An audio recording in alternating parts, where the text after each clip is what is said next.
Hey, this is Neil Trotter from KCRH Hayward, 89.9 FM, and we're here with Creative Director Richard Ham of Splash Damage. Cool. I was just checking out the demo. There's a lot of cool things happening, and I just want to talk a little bit more about the class system that's involved and how diverse it is. So, how many classes are there so far? Okay, yeah. Well, we're going for 4 classes, and they're really, I'll be honest, they're kind of standard shooter classes. You got your soldier, you got your medic, your engineer, and your operative, kind of spy guy. And we really chose just like some bog standard ones because we really wanted to create something that just anybody could jump into, immediately understand. And okay, a soldier, I get it. A medic, I get it. But there's more to it than that because we wanted to do something kind of special with all of them. Like a big part of Brink is that we're really trying hard to actually create a multiplayer experience where players really do have a good reason and really do go out of their way to play together, to be really good teammates. And like one of the core things about all the classes is, you think you kind of understand the basics. Yeah, soldier, right? He blows stuff up and he's got the best guns. Okay, I get it. But we made the conscious choice to make the soldier also the guy who's got all the extra ammo. So he actually has a reason to, not just be off by himself. There's actually stuff he can do to interact with his team. Normally, medic's the only guy who ever has a reason to actually walk up and touch somebody else. But like our engineer, when he's not off repairing stuff and building stuff, he can actually run up. And I don't think we actually show it in the demo, but you can kind of see if you look really close when he's running around as engineer, you see how the X pops up on his teams. And what it says is, would you like to upgrade, teammate number 3's weapon? So he can actually run up and actually make his buddy a better killing machine. And again, so it's all about actually having these direct interactions where they almost reach out and touch each other. That I think is really important and kind of special because it's what multiplayer should be about. Should be about working together. Yeah, cool. So another thing in the demo I noticed is that there's a lot of things happening at once. So many things happening. I think did you set it up so that there's like tailored specific events for each class? Yeah. Well, it's definitely, the events come about because of what the players do. That's the really big thing. Now, at its core, every mission is always going to have just like, one central thing that everybody can count on. The mission you just saw was all about the team. We got to escort this, bomb defusing robot to the objective so it can cut its way in, and then we can dispose of the stuff. But then you actually see at the end, it's not what actually happens. There was actually a surprise. But you might have another mission of we got to go in, we got to revive the guy who's like about to die and then get him out to safety, or we got to go in and we got to blow something up. These really standard kind of like the spine of a mission, and that's going to be the same every time because everybody knows that's what we got to do to win. As a team, we got to do that. But what happens in between all those big moments is what makes the game really special because we've got this system. It's not a particularly sexy name. We call it the objective wheel, and it's basically this big radial menu that comes up. And at any given time, doesn't matter who you are, when you bring that thing up, there's always going to be at least 4 or 5 or 6. Sometimes, we could actually have a lot more, but we've actually found more than 6 is just too much. It's like, I'm overwhelmed. But there's always a handful of things that, in addition to the core, you could be doing all these other things. Like, you might have a mission where, hey, we got to focus on blowing the thing up, but there's some civilians. Somebody go and save those civilians, and anybody could say, well, you know what? I'm going to go save the civilians. So I would actually use the wheel and say, oh yeah, there's civilians on the field. Okay, I'm going to go do that because I could go and try to blow up the main thing. There's a lot of guys over there.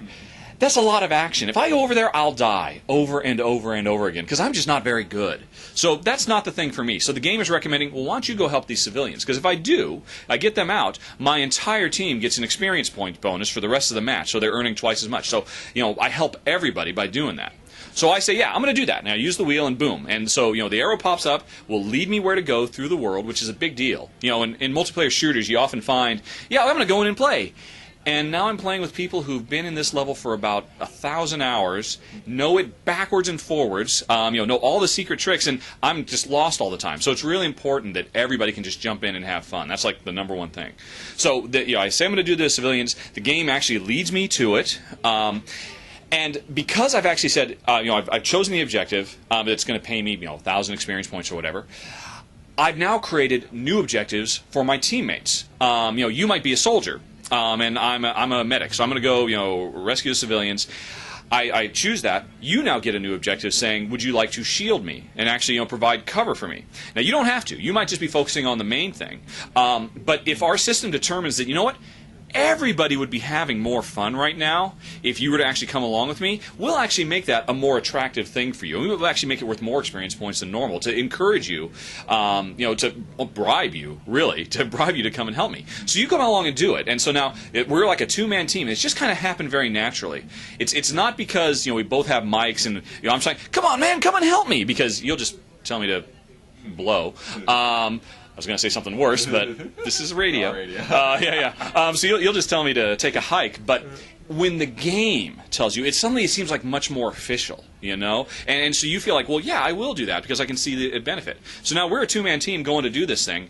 We've now created a new threat. And suddenly there's like almost a two-front war. Yeah, there's still the main thing. The other team is trying to prevent our team from blowing up this objective, but they now get a new objective of, hey, there's a two-man team going off trying to rescue these civilians. Maybe somebody should peel off and go stop that. And so it creates this whole new thing that just kind of grew organically out of just the middle of a mission. And there's tons of examples of that. Civilians, command posts. Like I was saying earlier, those upgrades. Because if you are the soldier who could actually blow up the door that we need to blow up right now, and you've actually said, yes, I will do that, as an engineer, I'll get a new objective saying, this guy needs support. Go up and buff his weapon, make him more powerful because you need it. And it's all these kind of things that just create this sense of this really dynamic battlefield where every time you play, different stuff happens because your friends are doing things different, your enemies are doing different, and you get different outcomes. So you really kind of never get bored. Cool. If you pull it off. Let's go. There's a lot of emphasis on multiplayer. Yeah. So how about the single player mode? Let's talk about that. Yeah. Yeah, so storyline wise is really involved. How long we're looking at in game play. Well, okay. You're right. We are, splash damage. We made the enemy territory games, which were huge hits. I mean, enemy territory. Wolfenstein is still like number 3 most played online PC shooter. It's like a billion matches have been played online. Ridiculous. So obviously that's our background, and we're going to keep on pushing that. But now that we're moving over to console, we really do want to expand our horizons and get players who wouldn't touch multiplayer with a 10-foot pole, just because they've had bad experiences or it's just a nasty place. We really want to get them involved because, when it works, they're missing out on something really fantastic. So it's really important that we do have a strong, storyline, because that's a really great vehicle to get players involved and invested in the world.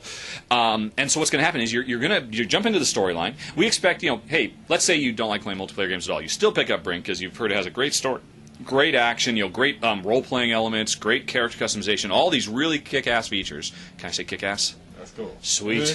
all these great features. And so you're just going to start playing the game, and you go into the story.